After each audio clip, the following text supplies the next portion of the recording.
In the annals of history, few names shine as brightly as that of Alexander the Great. Born in 356 BC, he forged one of the largest empires the world had ever seen, all before the age of 33.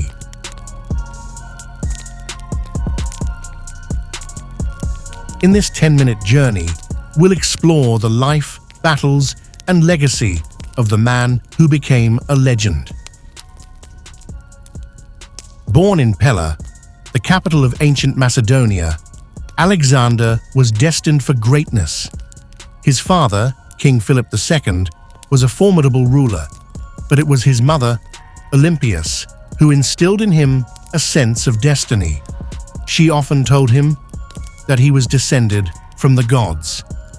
Alexander was educated by one of the greatest philosophers of the ancient world, Aristotle. Under his guidance, Alexander learned science, philosophy, literature, and warfare. He was fascinated by the stories of Achilles from the Iliad and saw himself as a hero destined for glory. In 336 BC, tragedy struck. King Philip was assassinated, and at just 20 years old, Alexander took the throne. But his rule was not immediately secure. Rivals within and outside Macedonia threatened his power, but with swift and decisive action, Alexander crushed his enemies and united Greece under his banner. Now, with Greece under his control, Alexander set his sights on a much larger prize, the mighty Persian Empire. In 334 BC, Alexander crossed into Asia Minor with an army of 40,000 men.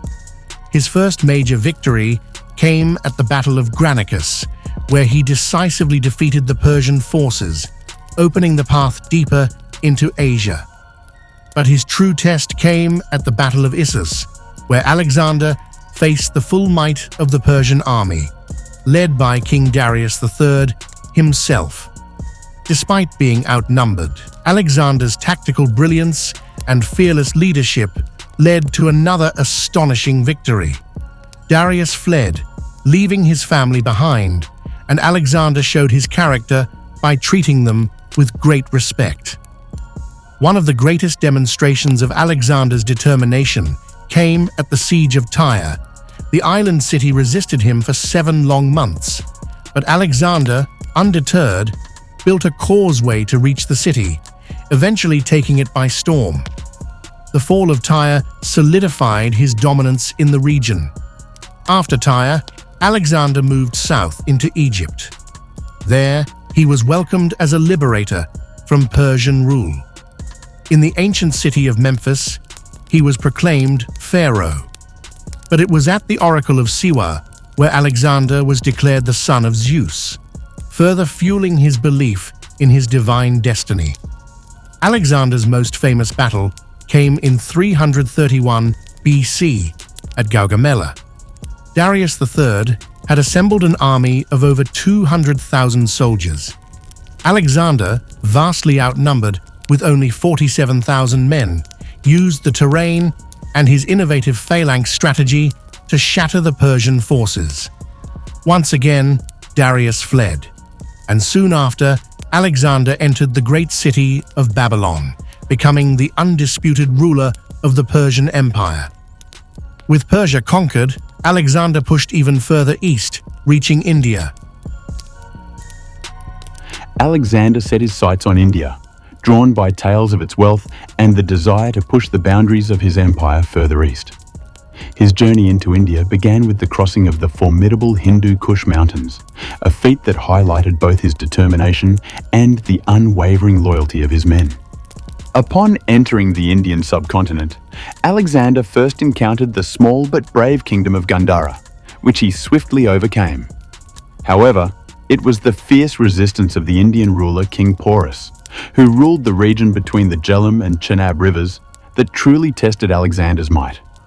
The Battle of the Hydaspes, fought on the banks of the Jhelum River, was one of the most challenging encounters of Alexander's career. King Porus, although outnumbered, fought valiantly with his well-trained war elephants and disciplined soldiers. The battle was intense and grueling, with heavy casualties on both sides. However, Alexander's strategic brilliance eventually led to his victory. Impressed by Porus's courage and dignity, Alexander chose not to dethrone him, but instead reinstated him as a satrap, a regional governor, allowing him to rule under Macedonian suzerainty. Despite this victory, Alexander's campaign in India was far from over. He intended to march further east towards the Ganges River, driven by his insatiable ambition to conquer all of the known world. However, his army, exhausted from years of relentless campaigning and homesick after a decade away from home, began to waver. The vast and mysterious Indian subcontinent, with its unfamiliar climate, deadly monsoons, and resilient resistance, took its toll on the morale of his troops. At the Hyphasis River, now known as the Bees River, Alexander's soldiers finally refused to go any further. They had heard of the might of the Nanda Empire and the vast armies that awaited them beyond the river. Faced with the possibility of mutiny, Alexander was forced to turn back. He reluctantly agreed to his soldiers' demands, marking the end of his eastward expansion and signaling the start of his journey back to Babylon. Alexander's retreat was not without challenges. The march back through the harsh deserts of the Gedrosian region, modern-day Baluchistan, was disastrous, with many of his soldiers succumbing to the extreme conditions.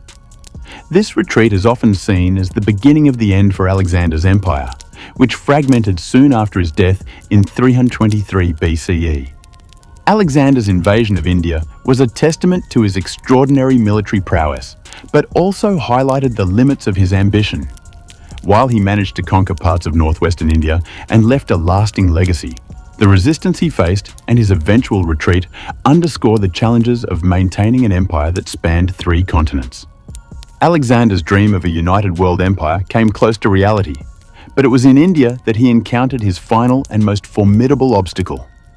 The subcontinent's resilience marked the beginning of the end for one of history's greatest conquerors. In 323 BC, after years of marching and battle, Alexander returned to Babylon. But just months later, he fell gravely ill and died at the age of 32. The cause of his death remains a mystery, with theories ranging from malaria to poison. At the time of his death, Alexander's empire stretched from Greece to Egypt and as far east as India. No leader before or since has conquered such a vast territory in so short a time. Though Alexander's empire fragmented after his death, his legacy endured. He founded more than 20 cities, the most famous being Alexandria in Egypt. His campaigns spread Greek culture and ideas across 3 continents, laying the groundwork for the Hellenistic Age, a period that would profoundly shape Western civilization. To this day, Alexander is remembered as a military genius, a visionary leader, and a symbol of ambition and conquest. His life, though short, left an indelible mark on history.